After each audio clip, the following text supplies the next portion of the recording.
శ్రీ గురుచరిత్ర 25వ అధ్యాయం. శ్రీ గణేశాయ నమః. శ్రీ సరస్వత్యై నమః. శ్రీ గురుభ్యో నమః. ప్రస్తావన. శ్రీగురుడు అక్కల్కోట స్వామిలాగా విద్య గర్వాంధులైన పండితులకు గర్వభంగం చేయటానికి అంత్యజుని చేత వేదం చదివించారు. ఈ కుపండితులు వేద విప్ర నిందలో యవనరాజు చేతిలో కీలుబొమ్మలయ్యారు. వీరిని నిగ్రహించడానికి సన్యాస ధర్మాన్ని అతిక్రమించి శాస్త్రవాదంలో వారిని ఓడించవచ్చో లేదో తెలియని శిష్యుని కోరికపై శ్రీగురుడు తమ ఆశ్రమ ధర్మం అతిక్రమించకుండానే వారిని నిగ్రహించడం వారి ధర్మదక్షతకు సర్వసమర్థతకు నిదర్శనం.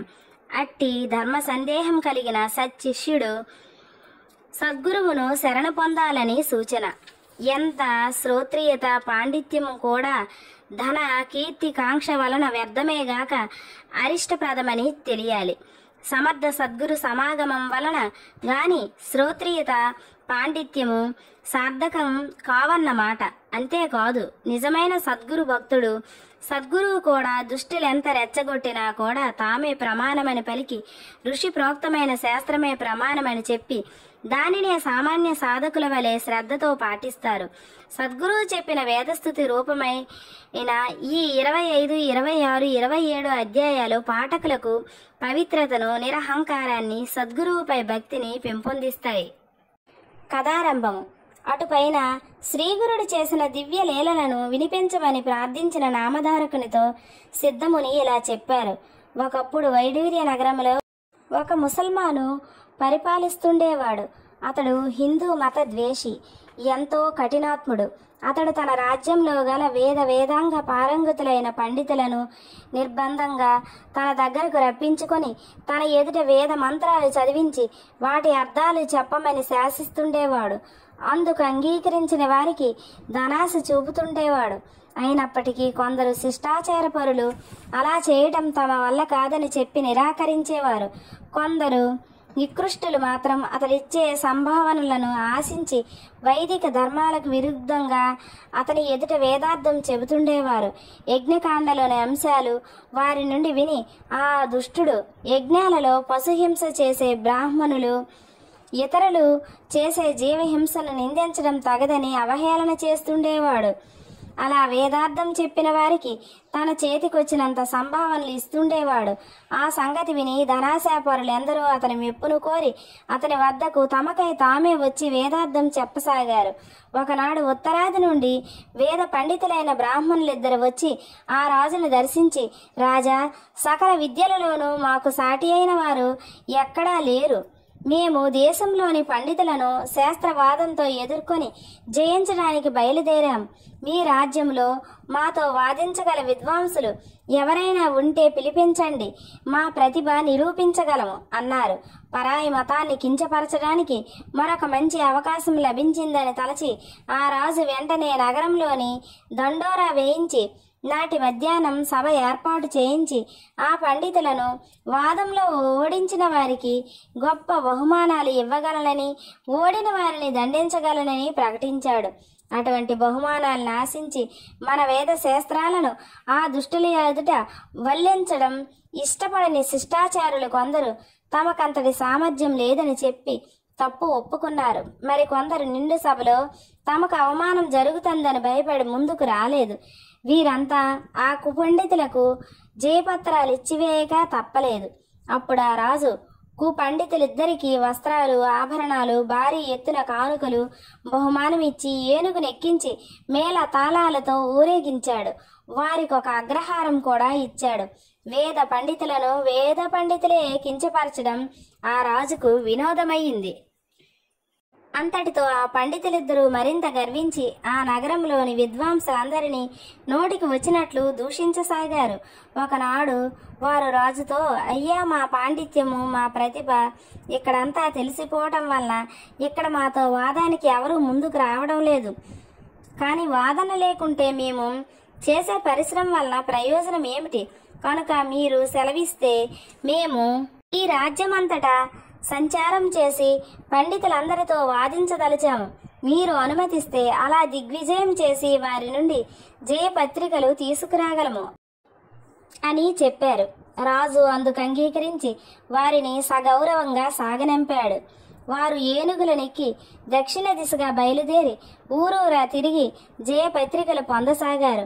వాళ్ళిద్దరూ ప్రజల జయ జయ ధ్వానాలతో పర్యటిస్తూ ఒకరోజు కుమసీ గ్రామానికి వచ్చారు. అచటి త్రివిక్రమ భారతి వేదాంగ పారంగతుడని విని ఆయనను దర్శించి, ఏమయ్యా, నీవు వేదజ్ఞుడివైతే మాతో వాదించు, లేకుంటే ఓటమి అంగీకరిస్తూ మాకు జయపత్రమైనా ఇవ్వు అన్నారు. అందుకు త్రివిక్రమ భారతి, అయ్యా, నాకు వేదం రాదు.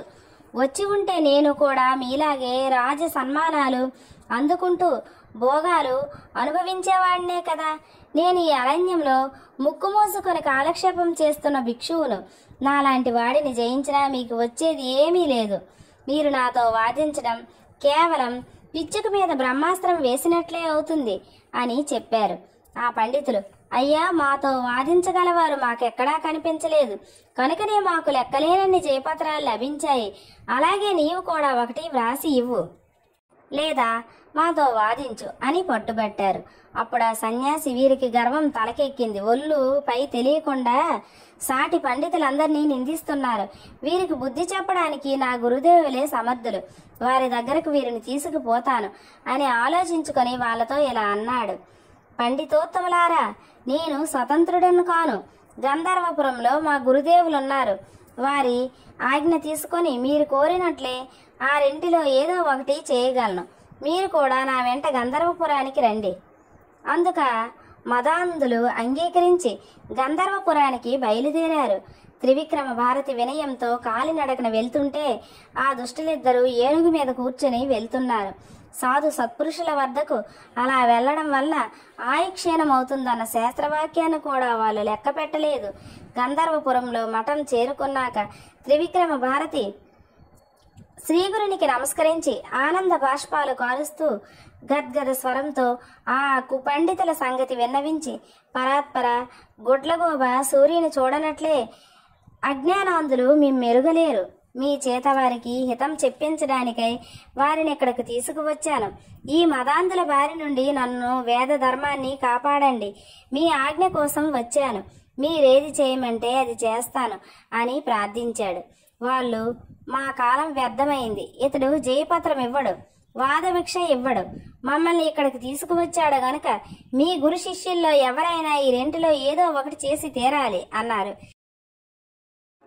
శ్రీగురుడు నవ్వుతూ ఆ దుష్టులతో ఇలా అన్నారు. అయ్యా, మీ వంటి వేద విధులకు వాదించడం వల్ల కలిగే ప్రయోజనం ఏమున్నది?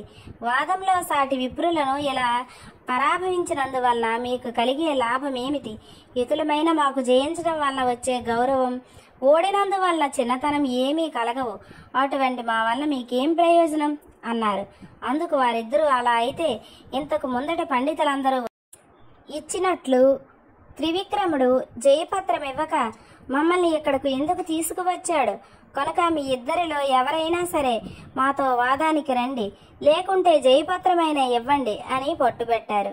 అప్పుడు శ్రీగురుడు నవ్వి, అయ్యా, వేదం సంపూర్ణంగా తెలుసుకోవడం బ్రహ్మాదులకే సాధ్యం కాలేదు. వేదాలు అపారమైనవి.